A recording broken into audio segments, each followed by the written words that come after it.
J'ai sorti un nouveau livre et cette fois, surprise surprise, il s'agit d'un livre assez court de science-fiction qui parle notamment de caca et d'intelligence artificielle. Ce livre a été coécrit avec Tristan de la chaîne Risk Alpha et il est disponible en français et également en anglais.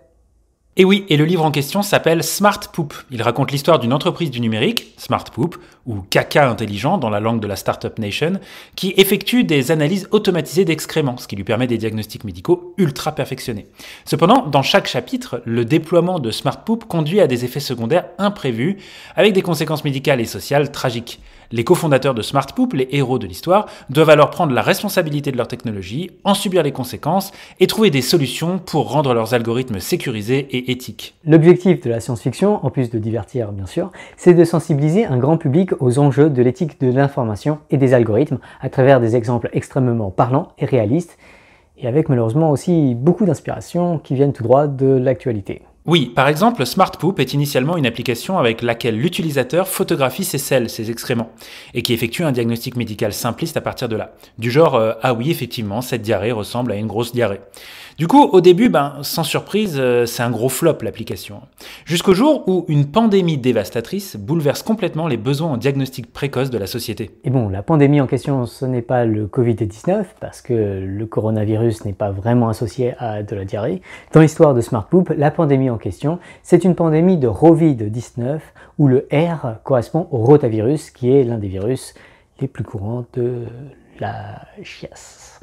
Le livre explore de nombreux thèmes comme la diffusion de la mésinformation, les biais algorithmiques, la protection des données personnelles, l'injection de fausses données et la gouvernance des algorithmes, à travers à chaque fois des cas concrets où un utilisateur, voire tout un pays, souffre gravement de ces failles algorithmiques. Et à l'instar du livre de Monsieur Phi, Smart Poop est bourré de notes de bas de page pour les plus scientifiques parmi vous, qui souhaitent comprendre la crédibilité scientifique de l'histoire, mais aussi tous les liens qu'il y a entre l'histoire racontée et le développement des algorithmes les plus dangereux du monde moderne.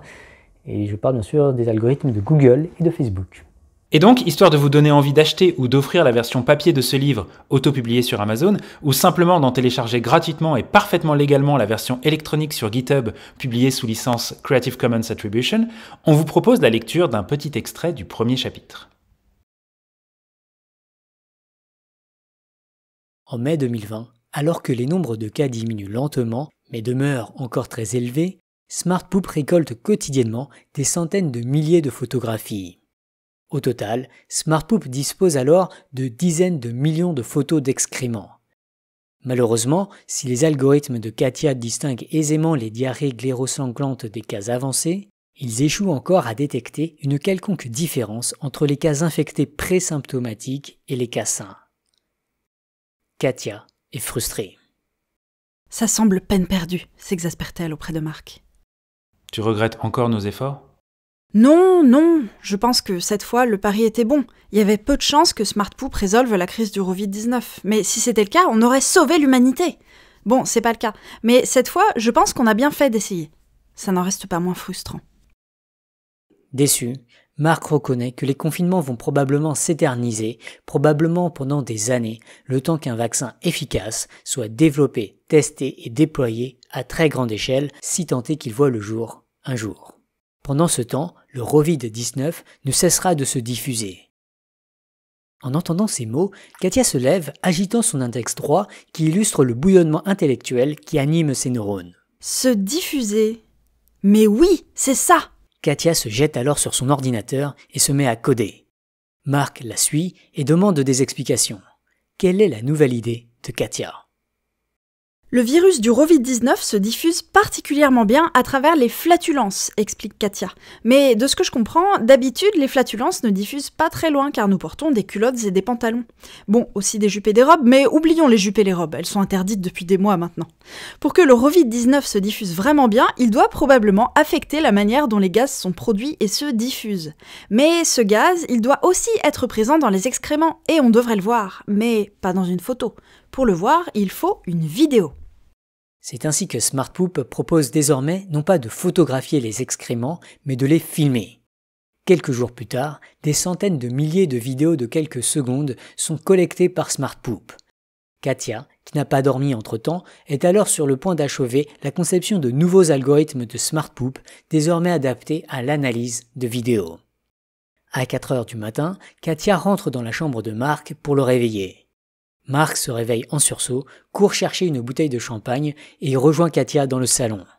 Katia explique qu'elle a entraîné son algorithme avec 90% de la base de données de SmartPoop et qu'elle s'apprête à tester les performances de l'algorithme sur les 10% restants. Katia explique que ces 10% restants ont été tirés au hasard avec la simple contrainte qu'ils contiennent autant d'excréments infectés présymptomatiques que d'excréments sains. Si l'algorithme échoue, alors il aura un taux de reconnaissance d'excréments de 50%. S'il est parfait, sa précision sera de 100%.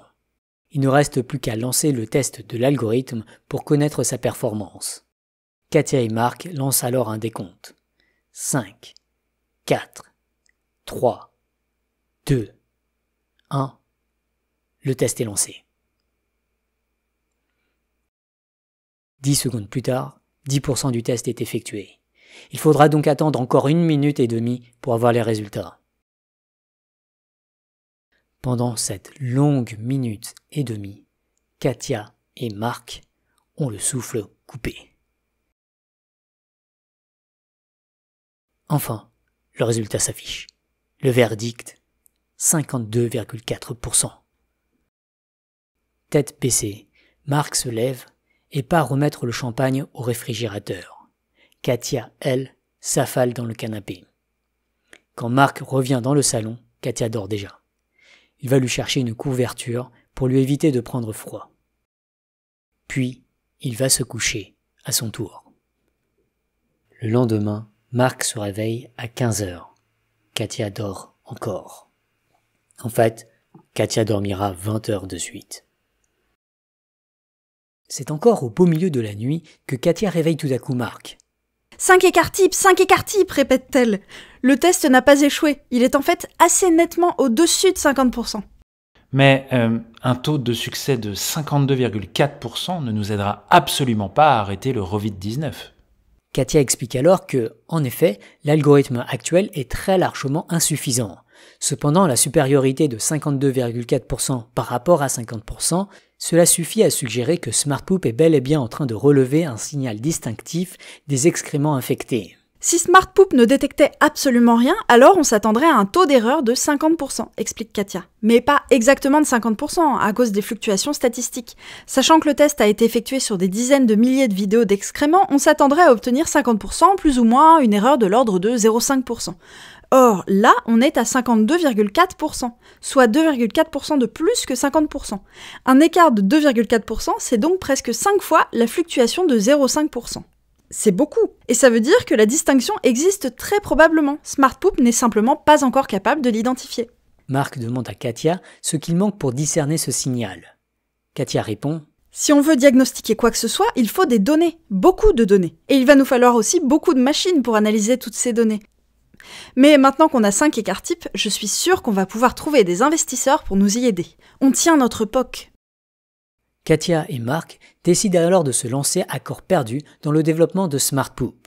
Katia démissionne de son entreprise et passe désormais jour et nuit à améliorer les algorithmes de SmartPoop, à promouvoir l'application et à chercher des investisseurs.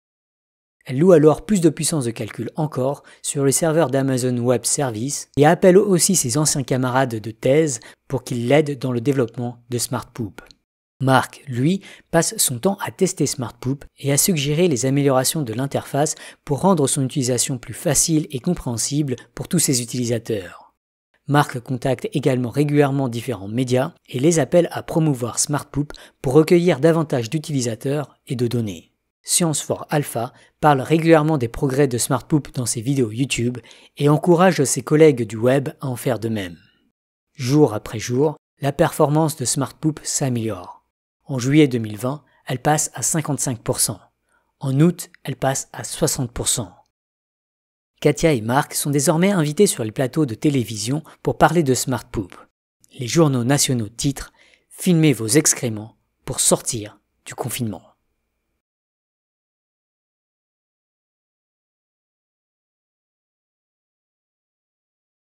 42.